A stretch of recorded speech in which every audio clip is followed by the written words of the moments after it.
Wisconsin. Où êtes-vous né? À Nueva York. Quel âge avez-vous? Je ne sais pas, 45 ans. Votre marque de voiture? Ford Galaxy. Ford Galaxy. Welcome to the film trace. That's no. I practiced it, and that's still perfect. No, it's great. That's really good stuff. Oh my gosh, what the heck, Godard? What do you mean? What do you mean? What the heck? Yeah. Okay. Save it. We'll save it. I don't know. I have interesting thoughts on that movie. Welcome to Film Trace, folks. Podcast where we trace the life of a film from conception to production, all the way to release and reception. We are in episode 7 of our Future Wars series. We are doing the 1960s, Dr. Strangelove, and from 1964, and then Alphaville, also from 1964. Special guest, first time on the show, Mr. Harry Brammer, all the way from Tokyo, Japan. Welcome, Harry. How's it going? Good. I'm big in Japan. That's an Alphaville reference. Hey, I saw this. I don't go on Facebook normally, but I saw that you posted a video. You are kind of famous. You've been on TV, right? Oh, I just go on TV sometimes when they need random white guy to act silly. But yes, I did do a scene with Kusanagi-san, who won Japan's Best Actor Award in 2020 and was big in like boy bands and things. But was it like the Japan just Oscar? a silly children's show. So you are famous. I'm going to say you're famous. Yes. To me, you're famous. How should we begin, gentlemen? What should we do? Should we dive into Dr. Strangelove, our history? Are we Kubrick fans? How do we... Well, first of all, let's ask this. Harry, when was the first time you saw Dr. Strangelove? Yes. So this was the second time I watched it. I think I watched it first maybe 10, 15 years ago, back when all the streaming services still had a bunch of old movies on them. Yeah, good old days. And I was watching a bunch of Billy Wilder movies. And then I think this might have been the first Kubrick movie I saw. It was either this or Clockwork Orange. Oh. And I think I liked it, but I went in not really knowing what it was. So I enjoyed it more the second time around. Like the first time I didn't know if it was a comedy or what. And I think I was more thinking it was Billy Wilder-esque, but I enjoyed it more this time around. Yeah, I was thinking this is definitely one of those movies where you need a lot of background information. I feel like to like really have it hit home. Chris, what about you? Yeah, I was definitely going through that like early cinephile borrowing VHSs from the library phase. Like I think I have spoken about a few times before on the show, and you know I grabbed a bunch of the classics, including like you, Harry, Clockwork Orange. That was kind of like one of the holy grail, like, ooh, this is so taboo, this is fucked up cinema, that kind of thing. Yeah. And so that was definitely a gateway, along with The Shining, of course. I can't remember which one I saw first, but then it was just kind of like head first. And it's so interesting, like looking back now at, you know, can you imagine like a 13-year-old like diving into Dr. Strangelove or 2001, and it's just like such a strange kind of... Kubrick holds this weird balance, right, between like the kind of super sophisticated and like the really like unabashed shock value. It's kind of like he was like the original film bro, right? And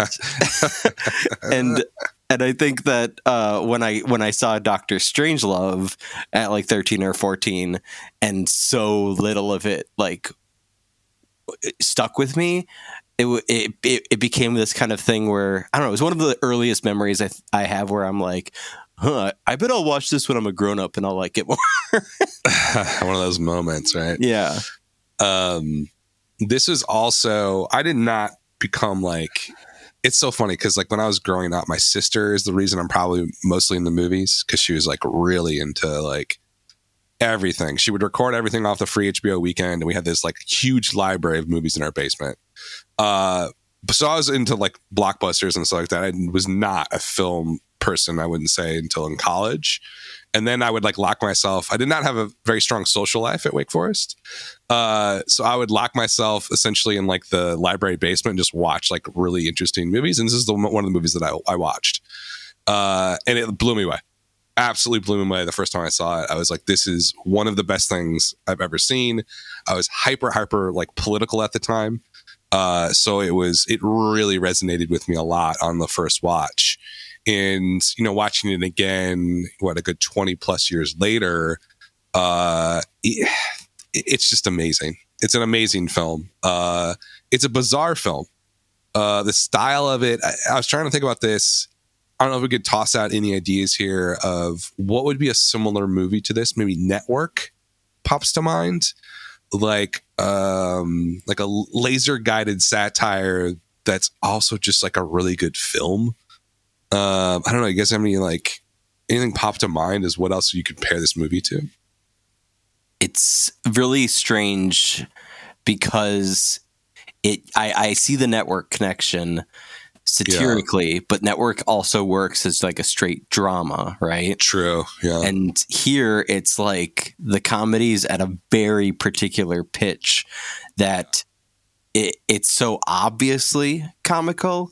Like, I thought I was kind of having an absurdist connection with it, that I was like, oh, I don't remember feeling this wavelength at all. And then I log on in the age of I Think You Should Leave. And then it's like everybody else, as well as myself, is like logging letterboxed reviews about how George C. Scott's performance is very similar to Tim Robinson's in that sketch comedy show. So it's like ultra non sequitur, like style of delivery, but with that very, like you said, laser guided political edge that I don't think we get a lot. The closest thing that I can think of, but Dr. Strangelove issues the kind of expletive laden obscenities is like the work of Iannucci, like Veep and In the Loop. But there's still like there's not as much of that like artistic, like almost it's so like like it's Kubrick, so like everything's beautifully symmetrical and oddly shot. So that's the closest I can get. I think you're right. I think there's a reason why this film has stood the test of time, and it's largely because even in a filmography like Kubrick's, which is full of one-of-a-kind movies, it still is completely one of a kind. What about Don't Look Up? Would you compare it to that? What the fuck is wrong with you, Dan? Have you seen Don't Look Up, Harry, on Netflix? No, I haven't seen that one. But Chris, you've seen it, right? Yeah. Or what was the freaking Dick Cheney movie, Vice? If anyone wants to know, that was a question I was thinking of to annoy you guys too. Is Adam McKay the modern Kubrick? Right. Like the Big Short. Stop. Yeah. Well, it's funny though, because that's actually Big Short's actually a good example of something that's like absurdist, over the top, but also very relevant to the moment, and like. That one's more like financially astute. This one's politically astute. Has something interesting to say. Now, the depth of what they're saying is probably a little bit different, but the style is so different. Right? Like Chris is saying, like this is, like you say, film, bro. This is like high art. This is pure cinema, right? Like the cinematography, the production design of the war room, even it doesn't even matter what he's doing. It's all shot super well and just looks, I don't know. It looks like classic film. You know, but there is, I would say, the styling here overall, and even if we compare it to these other movies, there's something about the vibe here that seems maybe more caustic or like, I don't know, dogmatic. Well, as maybe ideological. I don't know what the term is. It just feels so much more pointed.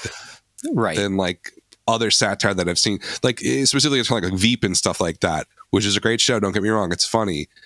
There's not a lot in that I would consider to be politically like wise. There's no like or having a lot of insight. Right. This just seems like wow. Yeah, and I mean, this is.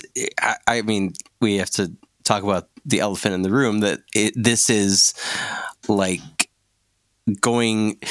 I feel like there's so few examples of that Red Scare kind of political, like that very much left-wing dogmatic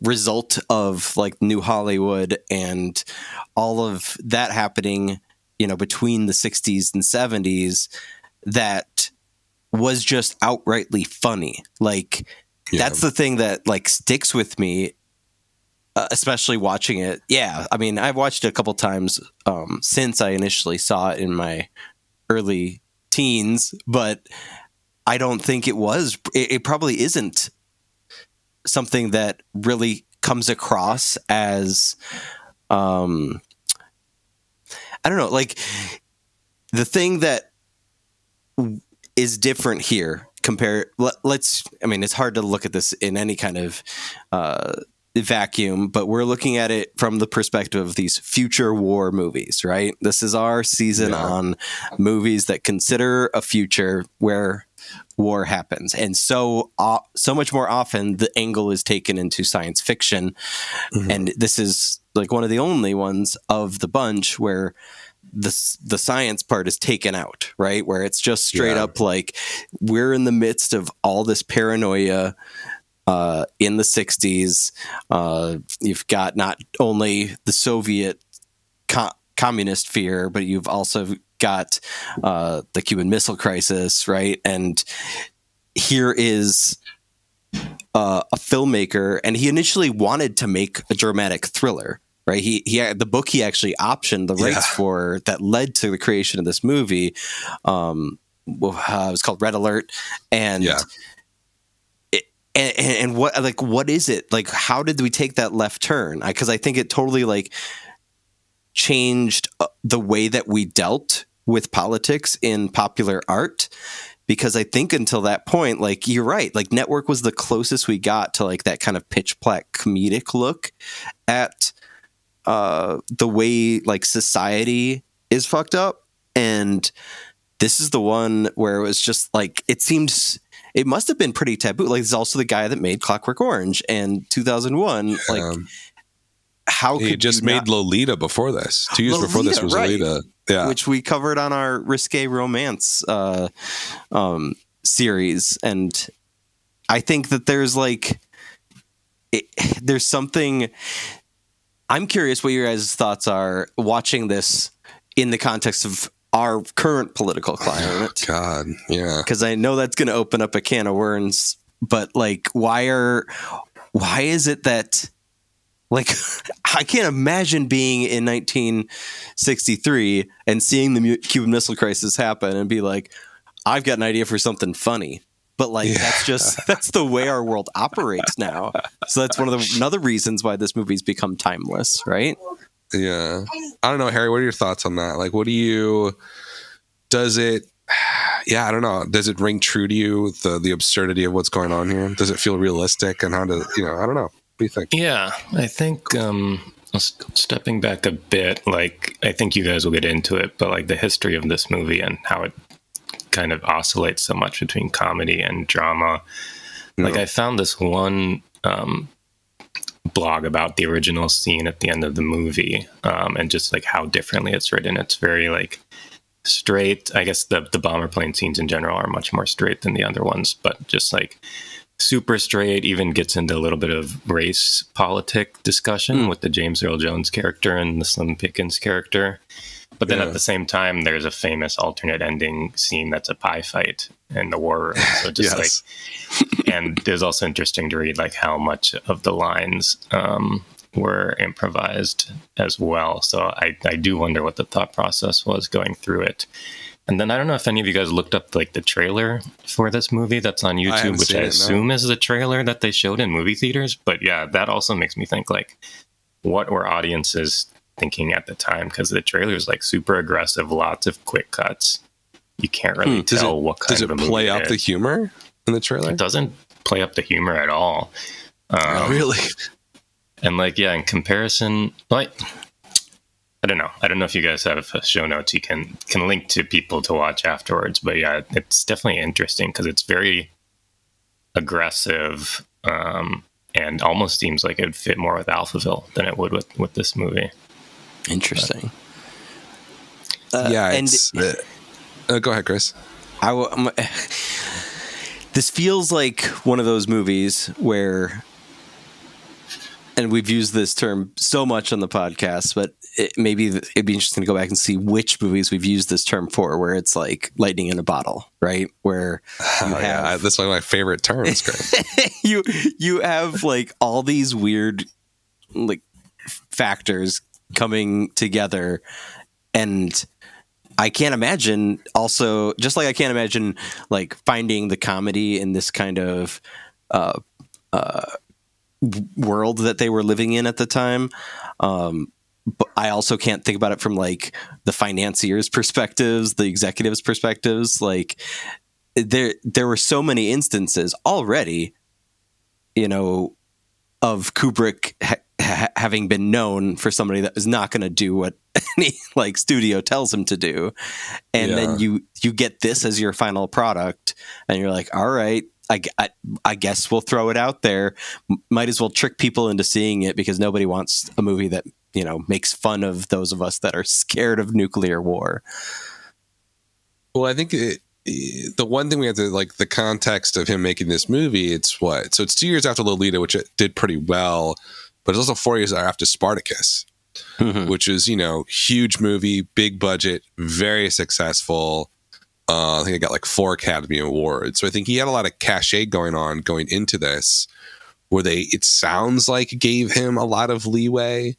The only thing that popped up that sounded just bizarre to me, I don't know if you guys came across this, but that Peter Sellers was guaranteed 4 roles in the movie. Did you guys read this? No. And Kubrick was like, I don't know what this is all about. And then he like calls him and says, I actually can't be one of them, the bomber dude. But it sounds like Kubrick was also, I think, pretty deft at managing the studio system back then. Sure. And so, you know, there was another movie. I mean, he was not exactly, you know, sometimes we think of these people as like, oh, he's an artist, he's an auteur, he's a very creative type. But on the other hand, you know, there was another movie called Failsafe being made kind of back to back with this. And Kubrick was, you know, kind of a backstabbing guy and like made sure that movie didn't come out until 8 months after this. You know, so like he was definitely somebody who could get stuff done clearly and make stuff in this environment. So, you know, it probably understood the system well enough, insanely strong personality, a perfectionist, and he sort of probably just rammed it through a lot of it. Because it is, when you look at it on paper, it's like the title, you know, Dr. Strangelove or Harry Learn to Stop Worrying About the Bomb. Like, how does that get through? Like, the subject matter is just bonkers for the time period. But I think more than anything, just think of a studio executive sitting down for the test screening on this and being like, what the hell did I just watch? Right? Because there is nothing else out there with this tone. It created a tone for cinema, like single-handedly, that is its own unique little world. Somewhere it's satire, but like super dark satire, but also like incredibly well shot and interesting. Yeah, so it is kind of one of those films that, you know, seems to exist in its own little world, and you know, not a pretty unique film at the end of the day, a unique moment in filmmaking. I don't know. Harry, what are your thoughts?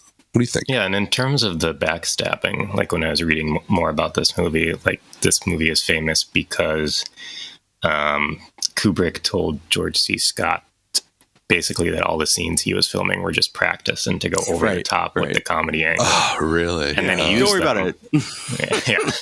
So George C. Scott was rightfully pissed off for many years about that. But Kubrick, definitely, even though the script was changing and there were all these different things going on with the movie, again, with like you said, with Sellers kind of dropping out of the role that Slim Pickens took and everything, he definitely had some vision in the back of his mind for what this would end up being, and how it got there is quite unique. It still blows my mind how I just can't compare it to anything, Well, the other piece that makes this movie kind of unique in its place in history, not just in the world of cinema, but like literally politically, like there's insane theories out there that are not that insane when you actually consider the plausibility of it. And so much of this film, as absurd as it is plausible, is that the theory that somebody in Soviet leadership saw this movie and that led to this creation of a network of censors over the course of the next decade that were basically set up in various points of the Iron Curtain in an attempt to have kind of a automated self-defense mechanism set off if any of those censors were touched. It's crazy stuff. I don't know. Did you guys read this New Yorker oral history of the film? I highly recommend it. We can maybe link it along with the trailer, as Harry said, where there's not just all the tidbits of behind the scenes, but how much of this movie, both during its production and after its release, was just blatantly embedded. Everybody saw this movie. People high up, not only in the Soviet Union but also in America, watched this movie. Spiro Agnew was quoted, saying that he nearly wet his pants when he realized what the movie was about. And there's just I can't think of anything. You're going back to your point about the Iannucci projects, like Veep. They're funny. They're biting. They have commentary in them, but ultimately there's nothing in there that wouldn't also just make Biden chuckle, right? They're relatively harmless in the grand scheme of things. But this is a movie that's not only making fun of people at the top, but also literally saying, and not only saying that they're dumb, but saying they could easily they could easily cause the downfall of civilization with one bad meeting, right? Yeah. I don't know. Have we gotten anything that biting ever since? Maybe not. I'm sure something's out there, but no, I mean, this one is probably, in terms of, being successful and widely known. The issue of our time is terrorism and 9/11 and stuff, and we haven't really touched on that at all. The biggest comedy political thing that comes to mind is that one that Seth Rogen made about North Korea. Oh, the interview? And that's not which is terrible. Touching on any issues. It's just kind of a lot of modern American political humor is just kind of making fun of singular people and not really delving into issues. Right. Yeah. Team America, World Police comes to mind, but that's also... there's nothing... I think post 9/11, you can't really make fun of America in the same way, I would say, and get away with it. You can try, but it's just not. I mean, it helps that I don't know. I think about this versus, going back to the whole Veep reference, and Veep is funny because, it makes fun of politicians. Politicians are stupid, whatever. Here, it's basically we're doomed, right? It's a scarier thought process than the vice president's kind of dumb and narcissistic. Mm-hmm. Here's the vice president's, the leaders are dumb and narcissistic and they're going to kill us all. And it's there is just, I think the one thing that I took away from this after especially watching it in college, is it I think it opened up my mind to the idea that the people in charge have no idea what they're doing. Yeah. And like that was maybe one of the first times that I really came across that concept. And it like, yeah, has stuck with me since, because it just kind of feels to be true. That like, you know, so you think these people are super smart or, you know, whatever, but they're not. You know, they might be super smart, but they can make really dumb mistakes, and they're just like any other human being. And we just like could fumble ourselves into the end of the world. I mean, we are climate change. We literally know climate change is happening. We're doing literally nothing about it, and the world will be doomed if we do. You know, if we continue on this path. So, I think I don't know. Not only that, the idea of like the buffoonery and like the comedy of errors, but also the performance that stood out to me on this watch. I don't know if it's partly indebted to that kind of modern thinking, but like the character that hit me the hardest was the base commander, Sterling Hayden's character, who General Ripper. Whose like mental disintegration is essentially like the inciting incident, right, for everything that follows. Yeah.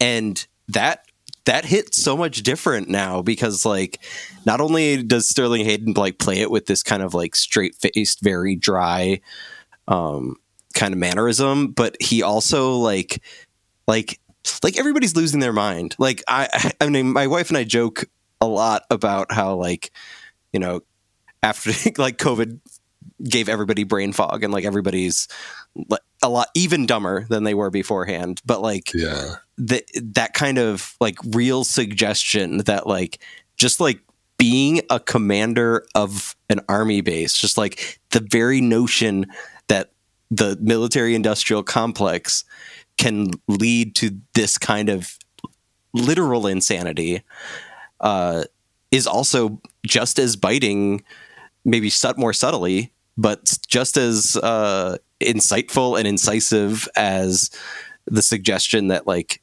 everybody around us that's in charge are idiots and they've got the nuke codes.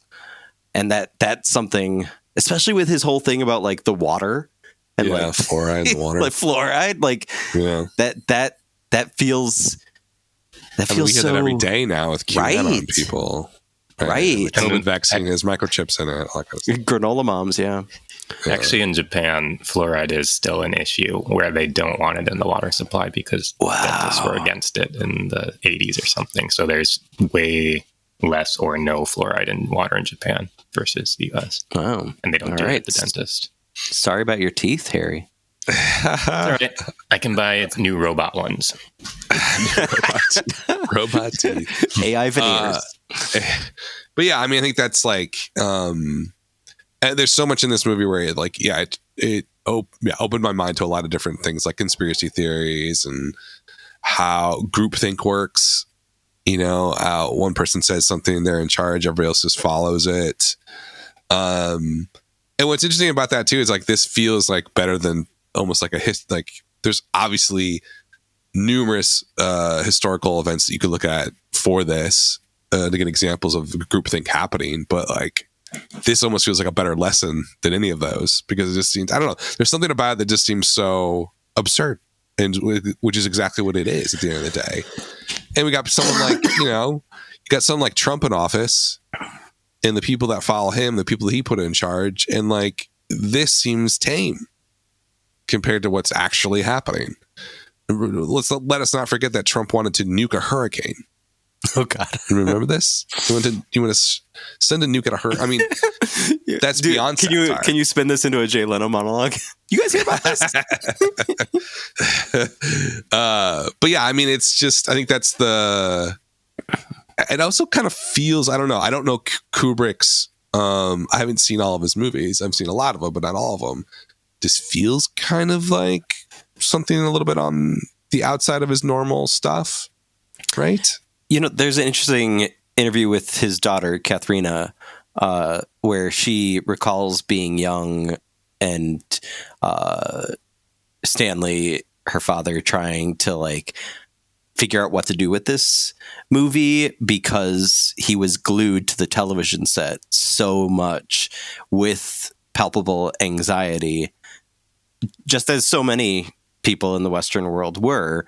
And so that kind of like, not necessarily communist, anti-communist kind of sentiment, but more in the line of like literally he thought that the people in charge could do this. Like there were people on the left, and obviously in England and in the States and beyond, and Kubrick was one of them, where, you know, not unlike the left wing today, where it was just as hard to believe that Kennedy had become president as it would be to believe that Bill Clinton had become. Like there's an equal amount, just like, you know, the Iannucci Veep thing, where it's just like an equal amount of like worry and concern over the competence of our leadership on both sides of the aisle.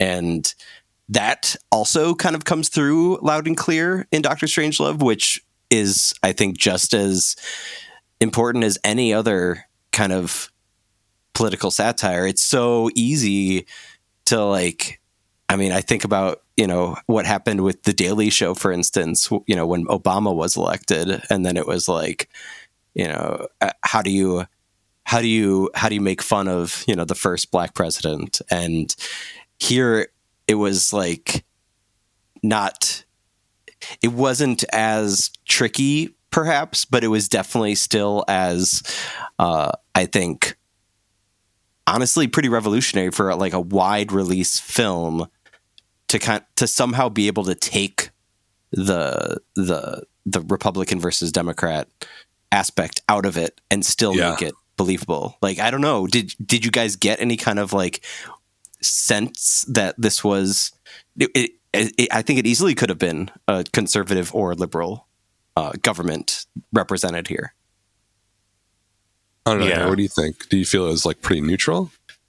I think so. I think, just all the characters and buffoons, they're so buffoonish, but they're also all kind of likable in their own ways too. Like even just the performances are all really well done. And just like you're kind of rooting for just to watch all these guys. So that always kind of distracts you from the deeper issues. So like imagining, I don't know, I didn't read about whether the reaction to this was whether there was any big bipartisan difference, but I'm trying to imagine like a movie about COVID vaccine today or something that wouldn't be bipartisan, and I can't imagine that where this, like my background is I do have degrees in politics and things like that, so I guess it's always kind of in the back of my mind, that kind of stuff, but I just remember enjoying this movie this time when I watched it. I didn't really think about politics too much, even though the issues were all there, of course. Mm-hmm. Yeah, it doesn't seem like he's taking his side, and I think his side is, I'm terrified of nuclear war, right? And that's kind of what he wants to put on display. That it's essentially a satire, but satires are usually warnings. It's a warning that like, hey, if we don't really take all this stuff seriously, this is probably what's going to happen. And so, I might talk about this more at the Alphaville too, but like, I'm a big Star Trek fan. So Star Trek in the 60s too was maybe one of the other parallels that was getting closest to addressing these kind of issues through its stories. But definitely sometimes there would be silly stuff, but most of the communist stories, which were represented usually by the Klingons as the communists, they were the more serious episodes. I just came across a great quote from Kubrick that kind of helps me think about this in terms of, the initial question I brought up at the top of the show of how do you find comedy here? And we all know that like it's what's the more famous quote is like tragedy plus time equals comedy, right? And the way that he frames it here in this quote helps it make even more sense, especially knowing that he himself was one of the many people in the Western world constantly afraid of nuclear war. He said, confront a man in his office with a nuclear alarm and you have a documentary. If the news reaches him in his living room, you have a drama. If it catches him in the lavatory, the result is comedy. And I think that's such an interesting way to contextualize it, because, I mean, not only do you the movie also has a suicide in it, which is very, taboo still, I think, maybe even more so today. And that suicide's in the bathroom. And I think that ultimately what you have here is I don't know. I think maybe that's one of the things that's kind of made me so frustrated with so many attempts to find like a smart kind of comedy that's political. Like I couldn't watch Vice or Don't Look Up, where they're trying to like say something. And this is a movie that is trying to consider like the ultimate absurdity is the end of the world, right? There is no, like it's taking it to the actual extreme.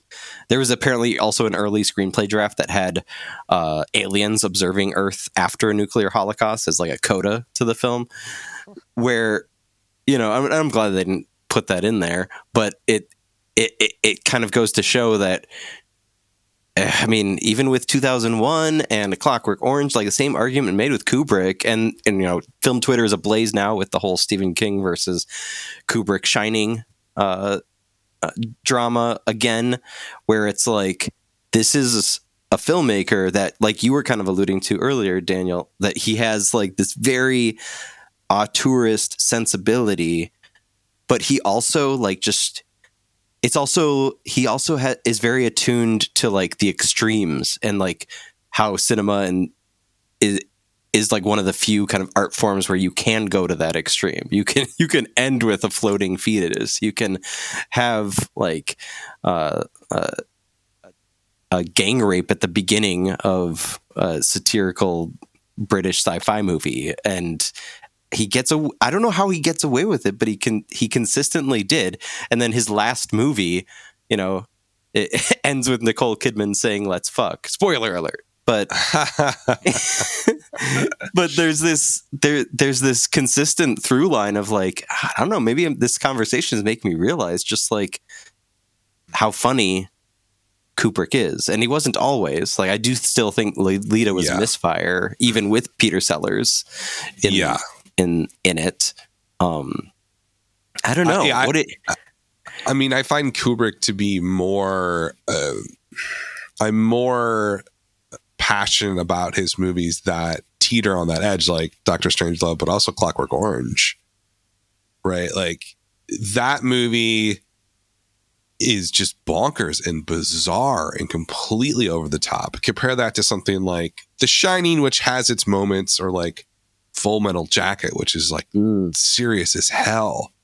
And like, before this, The Killing, was at 1956.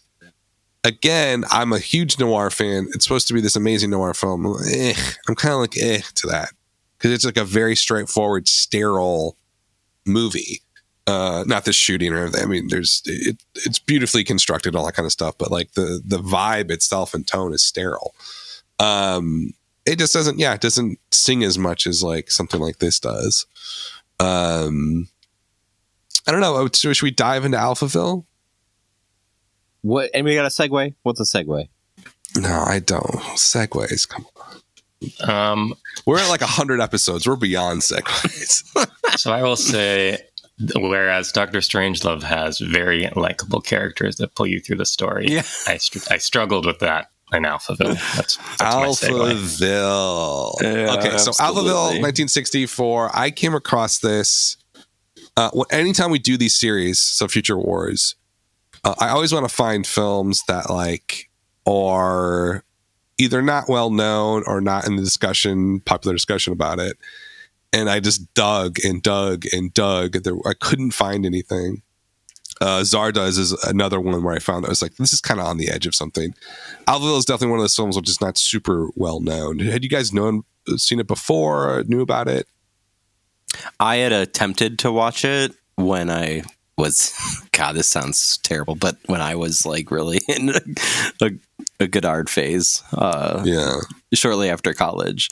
And it was one of his movies, and there's a lot of them, where it's just like, does he know like what he's trying to do here? Because I couldn't figure it out. I fell asleep I tried it multiple times. And so it's a tough watch. I had to bring up like 3 baskets of laundry and actively holds, because I knew in advance that this was going to be a tough one. And I love Breathless. Breathless is still one of my like top 20 movies. I could watch it over and over again. But in general, like I like a lot of his movies, but I also think he is totally like, speaking of original film, bro, is in terms of the French New Wave, where like he got away with a lot of crap over the years. And A Band of Outsiders is great, Contempt is great, but like he made so many movies and like only 3 of them are great. I don't know. Harry, what about you? Had you heard about this? Didn't even think about it? I don't think I'd heard of it. Like Alphaville was in the back of my mind as just this word from pop culture, but it was probably from the music group. And I'll say, like, when I started, I got really into this movie for the first 10, 15 minutes, but then it did take multiple viewings. It's quite like pertinent to my current job, where I'm working in privacy regulation on building a smart city in Japan right now. So you're Alpha 60? Alpha maybe 57, get into 60.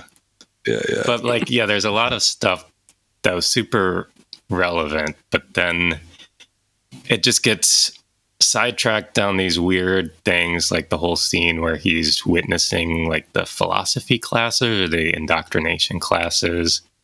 Yeah. And even though like I'm also really into philosophy, Dan here gave me a philosophy book for my birthday back in my 20s, The Story of Philosophy by Will Durant. You can link to that in the show notes as well. Yeah, get that link down there. Got the PDF. Yeah, but there is like a really interesting quote in there that I pulled up that I'll read here about the essence of the so-called capitalist world or the communist world is not an evil volition to subject their people by the power of indoctrination or the power of finance, but simply the natural ambition of any organization to plan all its actions.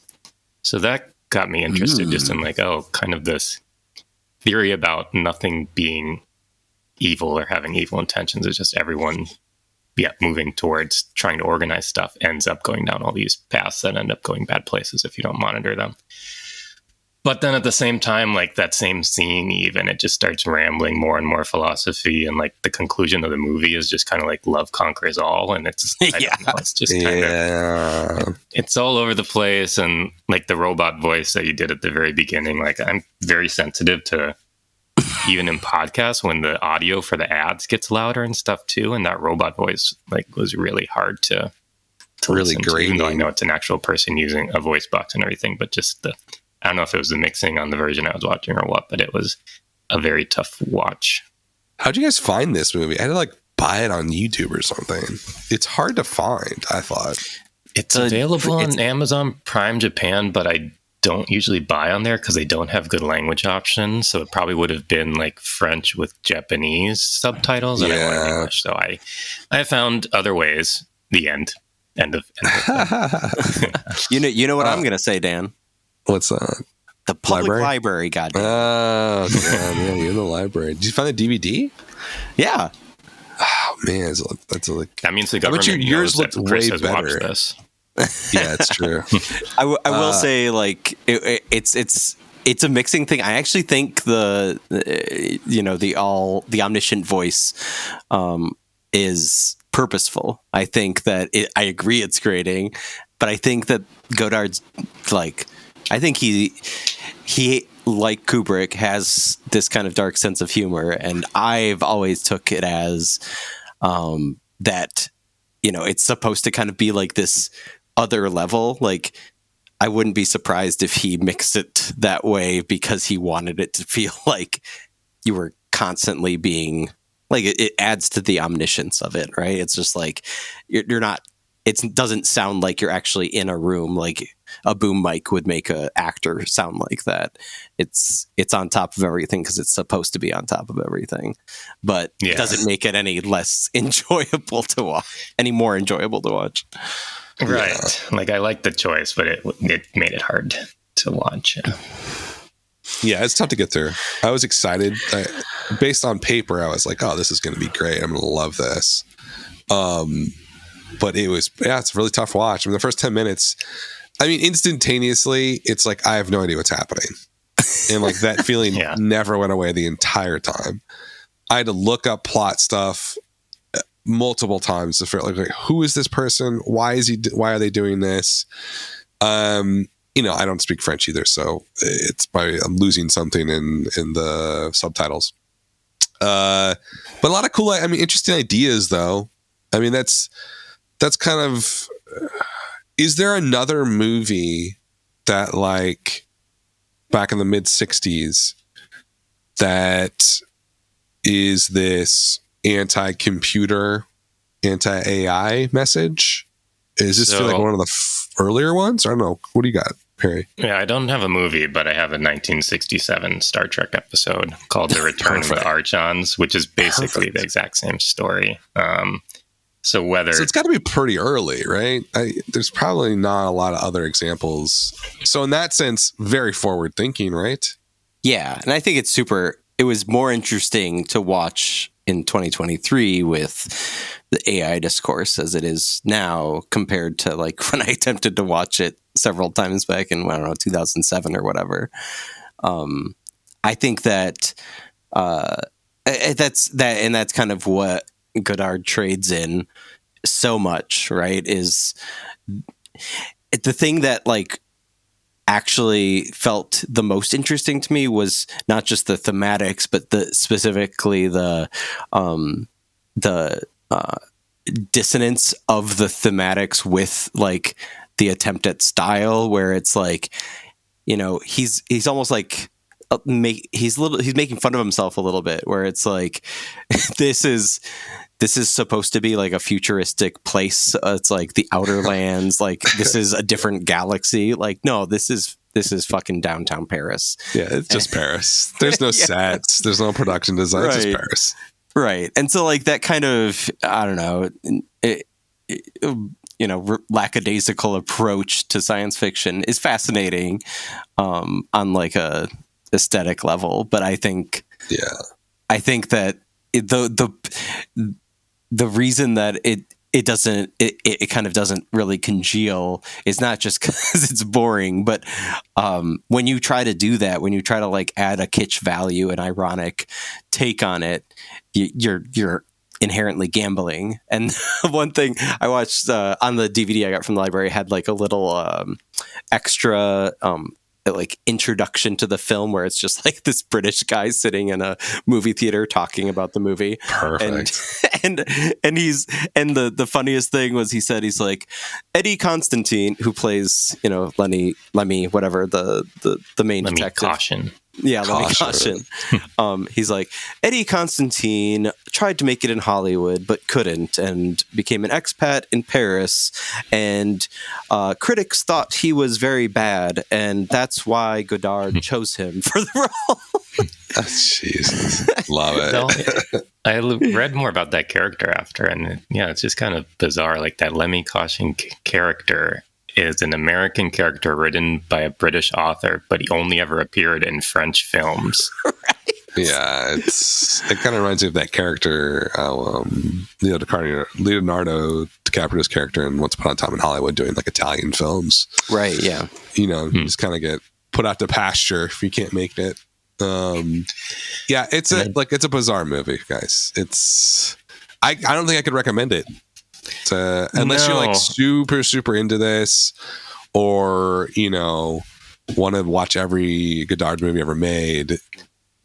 there's just not really a big draw here. Some interesting stuff though. Like the swimming pool stuff I thought was cool, interesting. Shots. It's a very memorable scene. Yeah, very memorable. And the actors, they're doing their best with what they have, and it's some beautiful shots here and there. Some interesting ideas, but yeah, exactly. It doesn't congeal at all. It just feels like it's not even like half baked. It's like they cracked the egg and didn't turn on the burner. You know what I mean? No. Yeah, and I don't think it's the actor's fault. Like going back to that Star Trek episode, which has a similar plot, like I would probably suggest someone watch that instead if they want a story about the same kind of philosophical issues. And in Star Trek and those kind of TV series, like you already like these characters and you're following them along. So the story is just even a thick philosophical story about technocracy. I don't know. I mean, I'm getting the Dan disease of not being able to pronounce things. But yeah, it's just much more easy to get into when you have these characters that you already like. Whereas this movie, Lemmy randomly kills people in the hotel room he gets in right away, and that was cool. I love that. I was like, what? I was like, who are these people? What's happening? Yeah, and just like I don't know. They're all weird characters. There's no one really to root for because when they start talking, like when the main girl starts talking about her past and everything, it still gets kind of jumbled in weird philosophy too much, where you're not really connecting with the people. Exactly. It's very hard to connect with anybody in this movie because you're right. They're also absurdist and surrealist, the central female actor, this Eddie Constantine guy, throw him in a ditch, but Anna Karina is her name, who plays Natasha. She's magnetic. Every shot with her is just like, oh my gosh, the French are horny as hell. But that was like his muse, wasn't it, or something? Yeah, I looked her up. Of course you did. You got some bookmarks. On that note, trivia! Any closing thoughts before we do trivia? Good. Closing thoughts. Go ahead, Chris. I'll keep it simple. I think it's so bizarre. We talk about this, talked about it already in the 70s episode, but in the 1970s, this kind of envisionment of future wars was super campy, B-movie fodder, and that was kind of the scope of a lot of sci-fi in the 70s and prior. So it's really interesting that we've got these two essentially art films, one that's more veered into the experimental, and one that veers more into the comedic, but still very much taking art seriously, right? And then look at the 50s. We're gonna see some interesting kind of mashup of both the cheesy B-movie stuff as well as the big ideas and thoughts of where the world's obsession with technology and warfare could take us. So so much of the 70s, this is just a different kind of growing pains, one of which is an iconic masterpiece, and the other of which is a average entry for one of filmmaking's most prominent artists. That's good. Let's leave it at that. Unless Brammer, you have any closing thoughts? I'll leave it at that. Chris is the pro. Yeah, that was masterful. It's a trivia. Okay, you guys know how this works. Actually, no, Harry doesn't. Guest. Oh. Let me make sure to explain this. It's pretty straightforward. I've got 5 other films from the 1960s that have the future war theme embedded in their plot, and I've just got keywords. And whoever guesses the film as I list the keywords first gets the point, and best out of 5 wins. Wait, so these are from the 60s, right?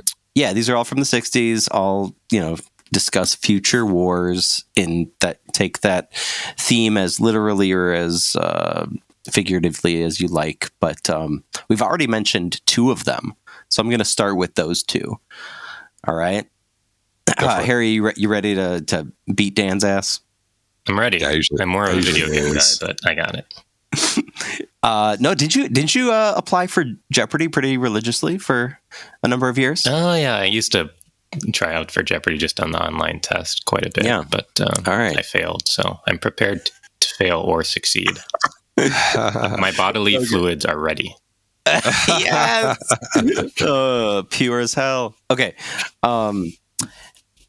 this is the only question of the entire series of trivia for the entire cycle of episodes that I think you'll get with a single keyword: monolith. Planet of the Apes. Ding, ding. Do we buzz in? No, you just say it. Say it. Just say it. It's not Planet of the Apes. It's not ding, ding, ding. Harry, what do you got? 2001: A Space Odyssey. Yeah. Is that the 60s? Yikes. Yeah, 1968. Also, I think that would have made for also another interesting pairing, right, with Alphaville and the war against AI. I watched that for the first time on a 15-hour flight between Tokyo and London, and I don't know if I would have been able to watch it in different patterns. Like, I really like the middle, but the beginning and the end are tough. But yeah. Oh my god, I love it. Okay, next one. United States Air Force. Early warning radar. Failsafe? Yeah, there you go. Yeah, which is a pretty good movie. Yeah, no, I've definitely added it to my list since doing the research on Strangelove. It was supposed to be a TV movie originally or something. I think so. Yeah. Right, and yeah, so I got to check out. It's Lumet, Sidney Lumet, Dog Day. Yeah, Lumet. Yeah. Okay, next one. This is a French one, so there's your bonus clue. Yikes. Left bank. Post-nuclear war. Oh. Time travel. I'm not going to get this. Palais de Chaillot. Nope. Absolutely not. The Invisible Home. So it's a famous French movie from the 60s. It was remade in 95 with Bruce Willis and Brad Pitt. Oh, 12 Monkeys? Yeah, do you know the French name of that 60s film? No, I don't know. Harry, do you know? Dix Monkey. I don't know. It's called La Jetée. Okay, cool. What Sounds cool. I don't know what the. Oh, you know French. Chris, you took French. Yeah. I did take French. I did not learn what jetée means. Let me look it up real quick. But it's actually a really beautiful film from 1962. It's only an hour long, so it's pretty swift watch. Mm-hmm. And I watched it because I was super obsessed with 12 Monkeys back in the 90s. Such a good movie. Yeah, it's so good. But Terry Gilliam's great canceled. TV series on Sci-Fi. No, I can't believe they did that. But it's okay. The most interesting thing about La Jetée is actually the form of it. It's a movie in still images, and wow, it's really fascinating. I definitely recommend it. It's very cool. It's pretty cool. Okay, nobody got that one. That's okay. It's 1-1 with 2 left. Atomic satellite. Speciation. The Eloi. The Morlocks. Morlocks? Some kind of Doctor Who thing? Day of the Triffids? Or that it is British. It is British, but no, not Doctor Who. It is British. Morlocks rings a bell. Morlocks, yeah. This was adapted again in 2002, starring Guy Pearce. Do you usually get emails from the fans after this yelling about how dumb me and Dan are? Yeah. Oh man, I keep wanting to say Day of the Triffids, but it's not it because that's like a 50s movie. Oh wait, is it a 50s movie? It's a H.G. Wells adaptation, but it's not War of the Time Machine. Time Machine. Good job, Harry. That is a 1960. That's kind of interesting split between the 50s and the 60s, where they were trying to make sci-fi a little more serious, but you have freaking cave monsters basically taking over as the antagonists of the film. Anyways, okay, Harry, let's wrap it up here. For the win. For the win. Just think of Maryland back in high school, remember? Maryland against Duke. Yeah. For listeners, I flipped Dan's recliner chair over out of anger. And I did somersaults in the snow after I won the bet. My anger was performative. Of course it was. This is another movie during the anti-communist rage. Iron Curtain, Miniaturization, Ichthyology, which is the study of underwater animals, Proteus Submarine. Oh, 20,000 Leagues Under the Sea? Or good guess, but no. Voyage to the Center of the Earth? No, good guess, but no. And Lymphatic System. Oh. Remember miniaturization. Yeah. So they really journey inside the guy. Yeah. The original right. Inner Space. The original Muppet Babies episode where they help Kermit feel better. Or like Magic School Bus. Did they do an episode? Yeah, Magic School Bus. Yeah. Was there an Eddie Murphy movie too? Yeah, Osmosis Jones. Yeah. Oh, I love Osmosis Jones. Oh, great movie. Gosh. Great film. It's also General Ripper would not like all of this fluids messing with. A lot of fluids. This movie also is the name of a Coolio song. It's not Gangster's Paradise. No. I believe it was his breakout single. Ride, rickety ride. Live in the City is Do or Die? Fantastic Voyage. Bam, Harry wins. Yeah, nice. Nice work. Fantastic. Voyage. What do I win? Okay. You win our honor and respect. I've said this already. I ain't sending shit to Tokyo. Just send a DHL Worldwide Express. Let's go. Oh my gosh! Thanks so much for being on our show, Harry. Where can people find you? Yeah, do you have what is your social media presence these days? Good question. So yeah, I only have social media accounts for following stuff. I don't post anything. But after this this recording, I am going to be interviewing with a Japanese comedy school. So if I become a real celebrity, then I'll probably have to make those kind of things. So you can share them posthumously. You on LinkedIn? After you die? After you die. Are you on LinkedIn? So can we find you on LinkedIn? Yeah, you can find me on LinkedIn as Harry Brammer. And wait, I'll send you an in-mail. What do they call it? Since you're an actor and you're working on a smart city, are you going to be the voice? Are you going to be like the Alphaville voice? Is that why you didn't like it? Because you saw yourself in the mirror and it didn't look good? That would be cool. I'm happy to sacrifice all of my morals to become the voice of a smart city. That'd be cool. Hell yeah. Okay. Thanks, Brammer. What do we got coming up on? We got the last episode finale. 8. So yeah, absolutely. 2 1950s movies: The Day the Earth Stood Still and Invasion of the Body Snatchers to close out future wars. And then we are going to start with a new season probably pretty soon afterwards. I'm not going to tease it yet. We'll tease it in the finale of this series. Tease it in the finale of this series. Anyways, thanks for listening. This has been Film Trace.